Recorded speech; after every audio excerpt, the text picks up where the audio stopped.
My name is Teddy Ruxpin. Can you and I be friends? I really enjoy talking to people. I would like you to meet some of my other friends, too. We're going to have lots of good times together. Now, listen to this sound. That sound reminds you to open the book to page 1. Each time you hear that sound again, you turn a page, okay? There's a picture of Grubby. He's been a good friend of mine for a long time. Say hello to our new friend, Grubby. Oh, hi there. How are you? Remember, turn the page. Hey, Grubby, do you remember this song? Yeah, I sure do. Your friend is what I'd like to be. Your friend, 'cause I like you, do you like me? My friend, I'd like for you to be. My friend, nice to me. Friendship is a lovely word, it makes a lovely sound. Friends are people that you like, and like to be around. Your friend is what I like to be. Your friend, 'cause I like you, and do you like me? Of course, Grubby. My friend, I'd like for you to be. My friend, that's you, my friend. I'm nice to you, you're nice to me. With the people that you know, they have things to do. Friends are there to lend a hand when there are things that you must do. That's what friends are for. Your friend is what I'd like to be.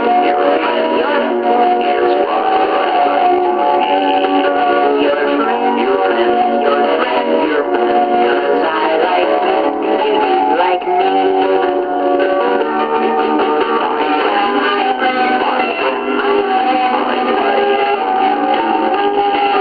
My friend, I'm nice to you, you're nice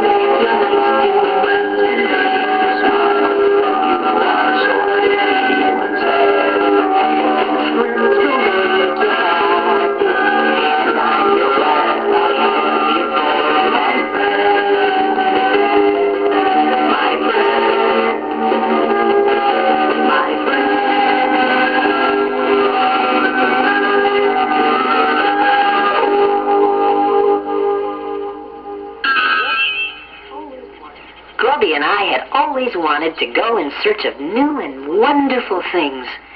Then, one day, we found an old treasure map. The treasure was supposed to be hidden in the far-off land of Grundo. And so we left our homeland of Rilonia and set out on our great adventure. Let's go to far-off places and search for treasures bright. Grundo was a long way from Rilonia, and after walking for many days, it didn't seem like we had made much progress. Teddy, my feet are getting sore. I must have stepped on every rock between Rilonia and here. You didn't tell me that adventure seeking would be this hard on my feet. As you can see, Grubby does have a lot of feet to worry about. So we decided to camp there overnight. The next morning, Grubby's feet were better, and we continued on our journey. That was the day we met Newton Gimmick. Oh, hello there. My name is Newton Gimmick, but everyone just calls me Gimmick. I'm an inventor. Oh, yes, indeed. We discovered that Gimmick is a marvelous inventor. Oh, I think marvelous inventor might be exaggerating. It would probably be sufficient to say, wonderful inventor. We also discovered that Gimmick is marvelous. We told Gimmick that we were on a journey to find a treasure.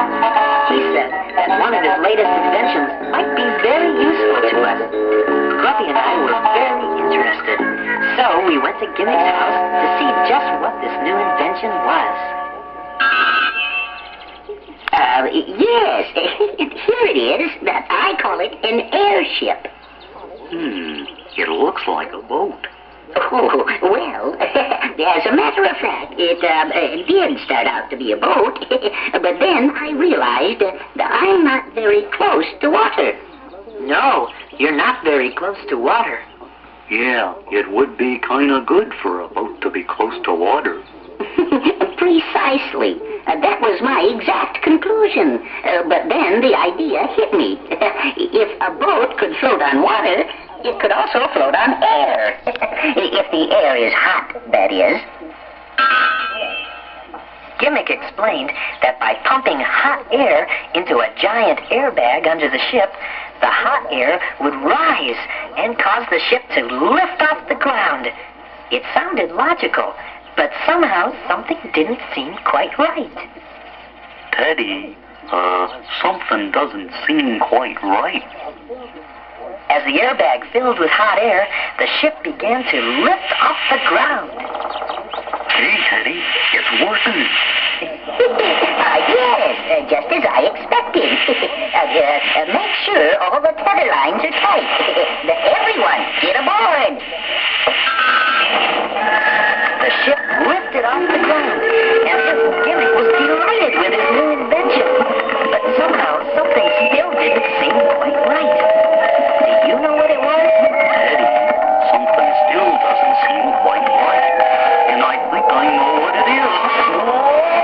Hey, we're tipping over. Watch out, Bobby!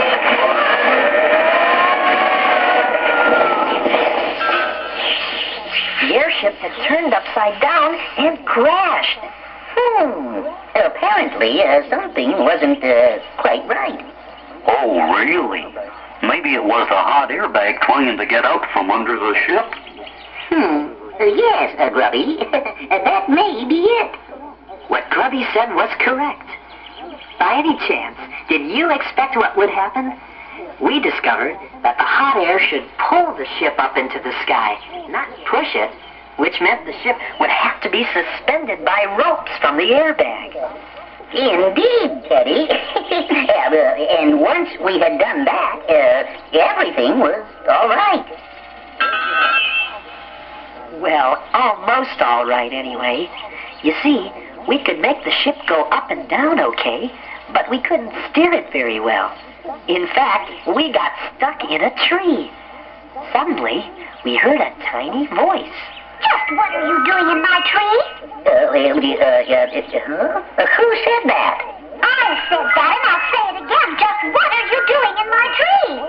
We discovered that the voice was coming from a tiny flying lady. Hey, would you look at that? What is it? I'm a wood sprite. Oh, no. There is no such thing as a wood sprite. Oh, no? And I suppose there's no such thing as a big bag of air stuck in my tree. But there it is, big as life. She was a real wood sprite, no bigger than a bird, and very pretty. Well, how about living this Oh. Do you really think I'm pretty? Oh, yes, I certainly do. Oh, I'm sweet. And who are you? Well, I'm Teddy Ruxpin, and this is Grubby, and this is Newton Gimmick. How do you do? How do you do? How do you do? My name is Leota. I'm pleased to meet you, and I'm sorry if we damaged your tree. Oh, that's all right. Is there anything I can do to help? Well, I'm not sure. You do understand the simple basics of aerodynamics, don't you?